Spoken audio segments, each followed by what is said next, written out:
જય વડવાળા માણસ જય વડવાળા જે માણસ કમજોર છે, જે માણસની નેગેટિવ સોચ છે, જે માણસ પોતાની જાતને ગરીબ સમજે છે, જો કે અમીર કે ગરીબ એ પોતાના વિચારોથી જ માણસ ગરીબ હોય છે.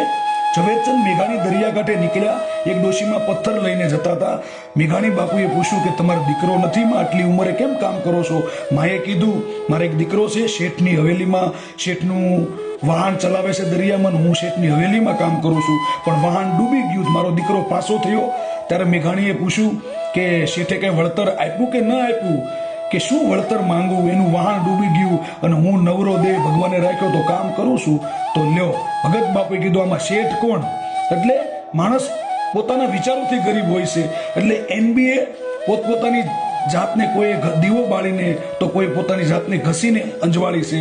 એટલે એનબીએ આંકડા કાઢ્યા છે, 4 કરોડ લોકો વિશ્વમાં અંધ છે, 7.5 કરોડ 7.5 કરોડ વ્હીલચેર પર છે, 15 કરોડ લોકો નિરાધાર છે, 6 કરોડ લોકો અપંગ છે, 26 કરોડ લોકો સ્કૂલ નથી જોઈ, 16 કરોડ બાળ મજૂર છે, 160 કરોડ લોકો છત વગરના છે, 7 કરોડ લોકો બહેરા છે, 4 કરોડ લોકો ભોજન નથી મળતું, 200 કરોડ લોકોને સ્વચ્છ પાણી વગરનું જીવન જીવે છે, 60 કરોડ લોકોએ ચંપલ નથી જોયા, 15 કરોડ લોકોને પરિવાર નથી. જો આ બધું તમારી પાસે છે તો હાકલા પડકારા કરો, પથ્થરમાંથી પાણી નીકળશે. હા મોજ, હા. જય વડવાળા, જય દ્વારકાધીશ.